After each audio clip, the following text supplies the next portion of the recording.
Bonjour.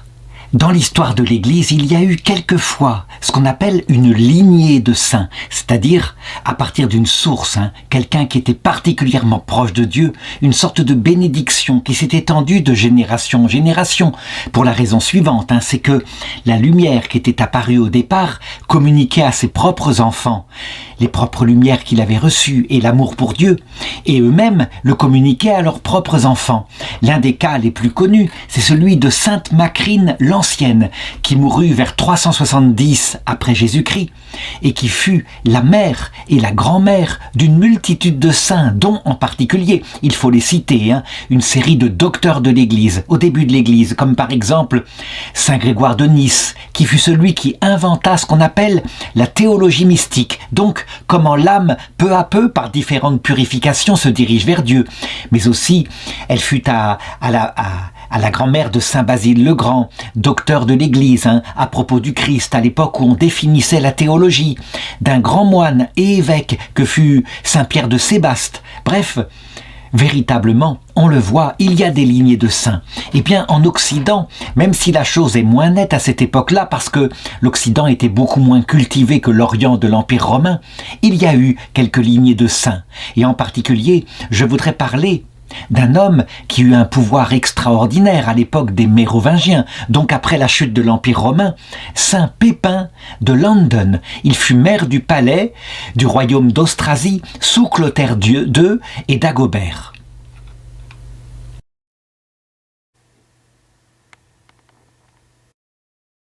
Rappelons d'abord, en quelques mots, la période où nous nous situons. On dit habituellement que l'Empire romain d'Occident est tombé en 476. C'est le moment où le dernier petit empereur d'Occident, qui s'appelait Romulus Augustule, a renoncé à son pouvoir et que des rois germaniques qui envahissaient depuis l'Est se sont emparés d'abord de la Gaule, puis un par un de tous les territoires de l'ancien empire.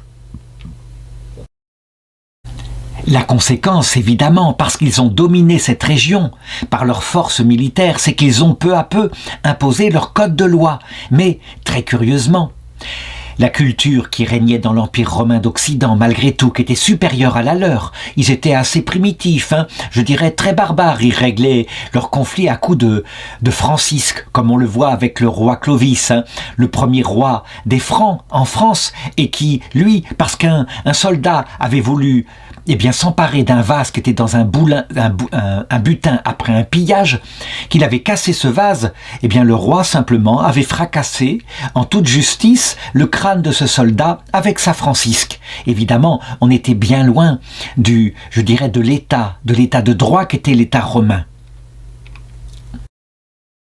Cependant, malgré tout, la culture qui était là, la culture dans l'État romain, finit par conquérir ses propres envahisseurs. Et cela mit du temps, il fallut quelques siècles.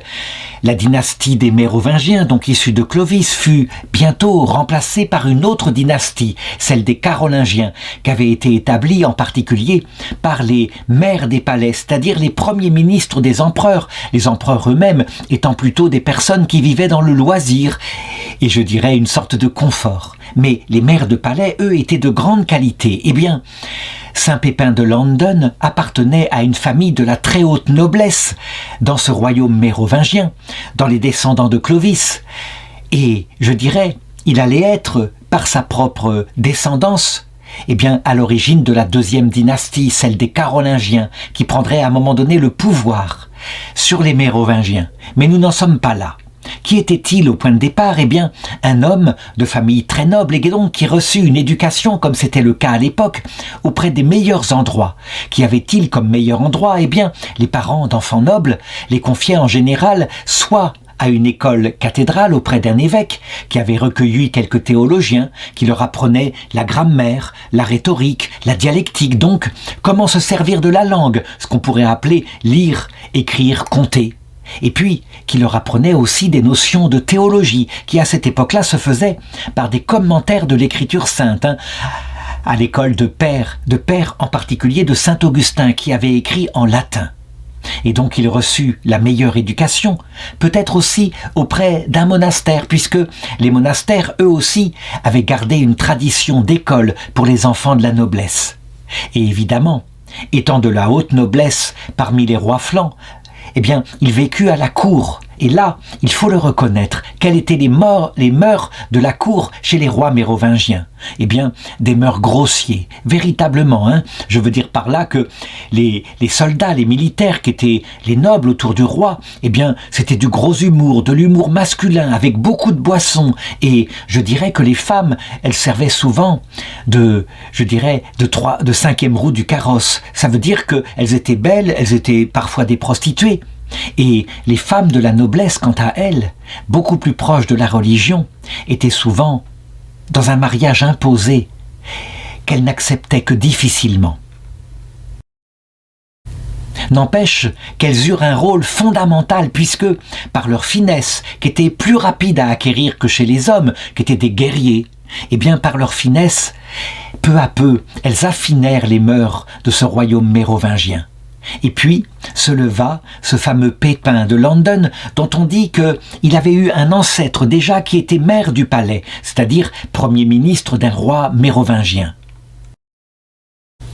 On a bien un récit qui date du 7e siècle donc, qui est à peu près contemporain, la Vita Garitrudis Abbaticae Nivialensis, qui parle de lui, donc de Pépin de Landen, en disant « Eh bien, ses ancêtres, pas la peine que je les raconte, ils sont bien connus de tous ».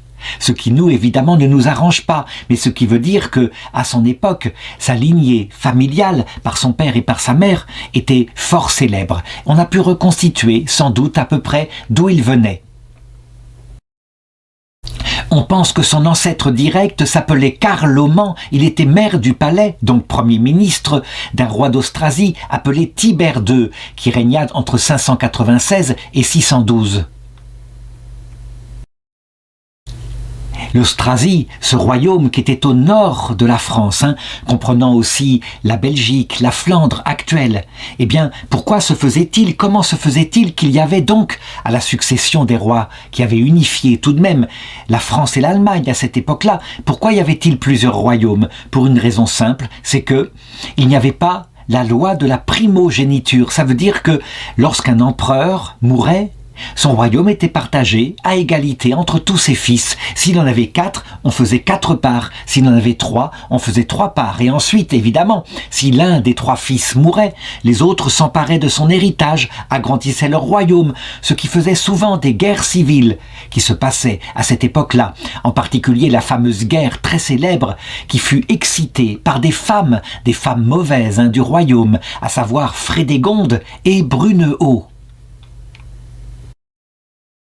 En effet, si tout à l'heure j'ai mis un compliment sur les femmes mérovingiennes en disant qu'elles avaient affiné leur mari, eh bien ce n'était pas le cas pour toutes, bien sûr, et on dit souvent en latin que la corruptio optimi pessima, la corruption de ce qu'il y a de meilleur est la pire.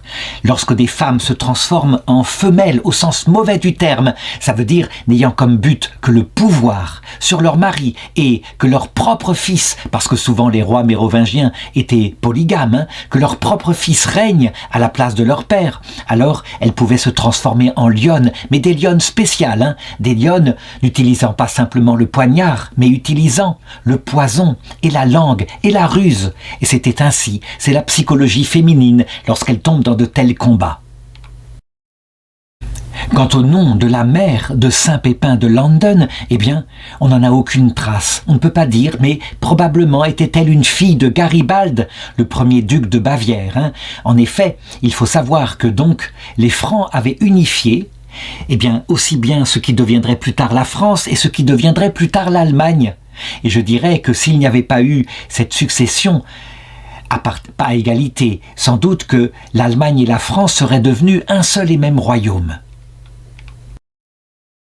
Pépin donc devient un jeune homme extraordinairement cultivé et il retient de ses maîtres l'importance de la foi. Pour lui, se préparer à la vie éternelle, savoir que la terre n'est que passagère et que toute la carrière qu'on lui promet, puisqu'évidemment il n'a pas le choix, étant fils d'un maire du palais, il doit revenir à la cour. Eh bien, son éducation lui montre que la gloire qu'il aura, la carrière, n'est rien en comparaison de ce qui demeure pour l'éternité. On lui impose un mariage avec une femme appelée Ite Idoberge, un nom germanique, mais qui va se révéler une épouse extraordinaire. Et je dirais que pour une fois, ce mariage chez les nobles, qui n'est pas choisi par lui, va devenir un mariage d'amour. Elle partage avec lui le même sens de l'absolu, le même sens de ce qui est essentiel, la vie éternelle, la fréquentation du Seigneur. Elle-même est d'une famille profondément croyante, puisque elle est la sœur d'un évêque qui s'appelle Modoald, évêque de Trèves. Ce qui évidemment pourrait être critiqué dans ma vidéo, parce que pour être évêque à cette époque-là, parfois il ne fallait pas être un saint, mais être simplement un cadet de famille noble. On était mis à ces postes tout simplement parce que les évêques avaient une grande puissance depuis la chute de l'Empire romain. Et donc, entre Ite et Pépin, il va y avoir un mariage d'amour, un mariage très fécond qui va donner la vie à plusieurs enfants dont je parlerai par la suite, puisque, je l'ai dit dès le début, il y a une lignée de saints. Oui, il y a des saints parmi ces enfants, ce qui prouve d'ailleurs, je dirais, même si nous n'avons pas beaucoup de renseignements sur les mœurs de Pépin de Landen, nous voyons bien que s'il a pu avoir de telles descendances, c'est que, probablement, il montrait l'exemple, et pas seulement par la parole. Le roi d'Austrasie, qui s'appelait Clotaire II, eh bien, lorsqu'il arriva au pouvoir, s'attacha comme maire de palais Pépin de Landen. À cette époque-là, les rois mérovingiens avaient encore du pouvoir, et véritablement, quelquefois, dans le palais, c'était leur femme qui avait un pouvoir énorme. N'empêche que lui, il était là, il fut son premier ministre et il participa, je dirais, à toutes les ambassades qu'il y eut dans le conflit terrible qui opposa Brunehaut et Frédégonde.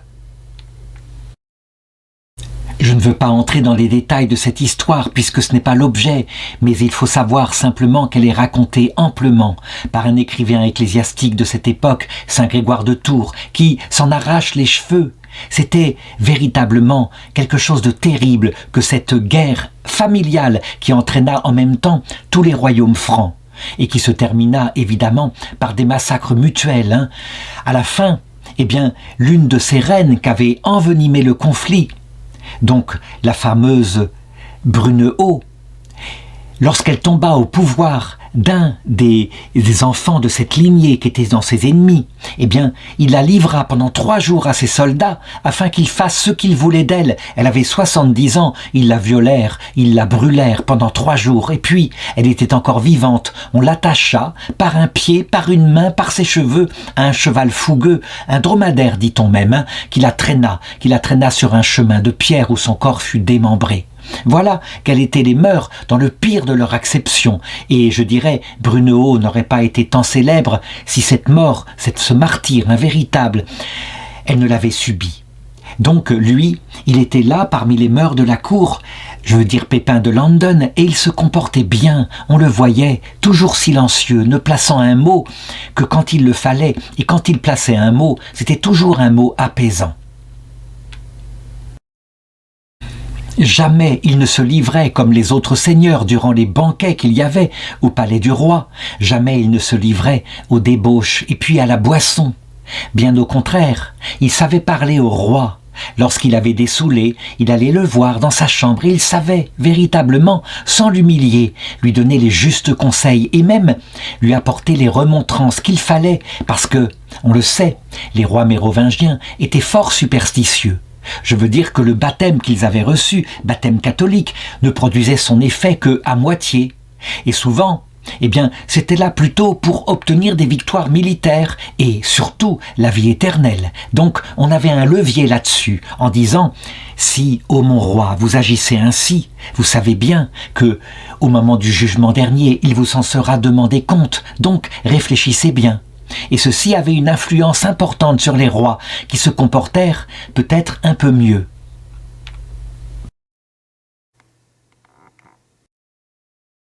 Ainsi, par la modestie, mais par les paroles que, dans sa droiture, il savait placer au bon moment, eh bien, Pépin de Landen acquit très vite le titre de conducteur des rois.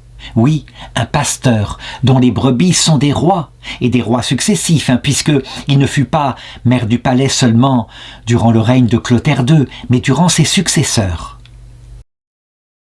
Attention, Tout ne se passera pas parfaitement bien. Par exemple, quand le fils de Clotaire II, Dagobert Ier, succède à son père en 629, eh bien, dès que le père est mort, il se débarrasse de ses conseillers. Par exemple, Arnoul, l'évêque de Metz, doit quitter son évêché pour prendre un ermitage. Et Pépin, lui, eh bien, il est disgracié pendant un temps. Il est remplacé par le duc Adalgise. Et puis, lorsque, 10 ans plus tard, le roi Dagobert Ier meurt en 639, voici que Sigibert III devient roi d'Austrasie. Et lui, il le rappelle, il le nomme maire de palais, il le reprend à son service.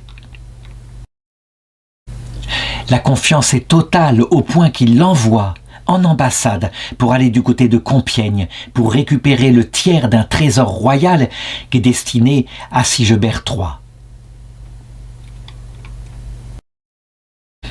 Je ne peux rien ajouter de plus concernant ses vertus, mais disons que la confiance du petit-fils du premier roi qui lui fit confiance est un signe, là encore. Et puis, durant tous les malheurs qu'il eut, 10 ans comme cela, je dirais exilé de la cour, il éleva ses enfants, il les éleva bien. Par exemple, il eut d'abord son fils aîné, Grimoald, qui lui-même devint un homme très droit et qui devint maire du palais d'Austrasie, mais qui mourut assassiné en 657. Les choses n'étaient pas simples, je l'ai montré. Il y eut Béga, qui était sa fille, qui mourut en 693, qui fut femme d'Hans Gisel, et, je dirais, elle fut par ses fils, l'ancêtre des rois carolingiens, puisque parmi ses descendants, il y eut un certain Charlemagne un jour. Et puis, il y eut Gertrude, qui naquit en 626, qui mourut en 659, donc assez jeune, et qui devint une abbesse très célèbre puisque on la connaît sous le nom de Sainte Gertrude de Nivelles. Là, il faut que je raconte rapidement sa vie, puisque je l'ai dit, elle manifeste par sa sainteté probablement qui était son père. C'était une jeune fille extraordinairement précoce et d'une grande piété puisque elle déclara à son père, dès l'âge de 10 ans, qu'elle voulait rentrer dans un monastère. C'était son but, c'était sa seule finalité. Elle ne voulait pas se marier, ce qui évidemment était problématique pour sa famille, puisque quand on était puissant ainsi auprès d'une cour d'un mérovingien, forcément on n'avait pas choix de son destin. Une fille en particulier, elle était mariée en général avec un seigneur du secteur, de manière à fortifier la puissance de sa propre famille. Sa mère protégea Gertrude et lui coupa elle-même les cheveux alors qu'elle était jeune et lorsqu'elle fut veuve, parce qu'elle était très convoitée forcément. Elle devait être héritière de la fortune, d'une partie de la fortune de son père. Elle l'emmena avec elle dans le monastère où elle entra, du côté de Nivelles, et dont elle devint mère abbesse. Oui, la femme, la propre épouse de Saint Pépin de Landen devint, à son veuvage, mère abbesse. Et elle n'eut plus qu'une idée, évidemment, tant qu'elle était vivante, de former sa fille à la vie monastique avec l'aide d'autres religieuses. Et puis, quand elle partit de ce monde, sa fille devint, à son tour, à l'âge de 20 ans, la mère abbesse de ce monastère de Nivelles, dont la règle était très sévère, une règle selon la règle de Saint Colomban, avec extraordinairement d'ascèse et des punitions corporelles quand on ne se comportait pas bien par rapport à la règle. En effet, ces monastères, il faut le savoir, en Occident, étaient souvent calqués sur des règles qui avaient été inventées en Orient, dans les déserts d'Égypte, qui étaient parvenues parfois en Occident par le biais des druides qui avaient voyagé en Égypte, qui s'étaient formés après s'être convertis au christianisme, qui étaient revenus en Irlande, au pays de Galles, qui avaient fondé des monastères, puis qui étaient partis pour évangéliser les terres dans le royaume des Francs. Donc, c'est ainsi que la règle était. Sainte Gertrude, se souvenant de la douceur, de la patience de son père, appliqua durant le peu de temps qu'elle resta mère abbesse, puisqu'elle mourut très jeune, vers l'âge de 33 ans, elle appliqua de la douceur, de la miséricorde, de la patience. Certes, elle resta fidèle à la règle, il fallait savoir, la discipline était fort importante, mais avec de l'amour qui fait que les choses passèrent véritablement et que, dès qu'elle fut morte, on la regretta. Elle fut elle-même canonisée. Donc évidemment, quand on est le père et l'époux de 3 saintes, à savoir donc Sainte Ide, son épouse, Sainte Gertrude, sa fille, et puis une autre de ses filles qui elle aussi fut canonisée, forcément, eh bien on est mis en avant, on veut se renseigner, et donc sa vie fut écrite dès le XIIIe siècle. Et ensuite on lui attribua comme nom Pépin pour bien le différencier des autres Pépins, Pépin le Bref et d'autres qui sont bien connus, et bien le nom d'une de ses terres du côté de London. Il est donc saint, mais canonisé, pas par un procès canonique comme ça s'est passé à partir du XVIe siècle du pape Urbain VIII, mais canonisé par le peuple de Dieu, et il est fêté tous les 21 février. Si on devait lui attribuer un patronage, quelque chose dont il serait chargé, eh bien probablement, il devrait être chargé de veiller sur les hommes politiques, sur ceux qui sont ministres, et qui doivent, comme il le fit lui, travailler pour le bien commun. Et le bien commun n'est pas seulement la gestion du patrimoine terrestre, mais d'emmener les rois, les princes, vers le souvenir que cette vie est brève, que le pouvoir on ne le garde pas longtemps, et qu'il y a la vie éternelle qui doit être mise en premier dans ses préoccupations.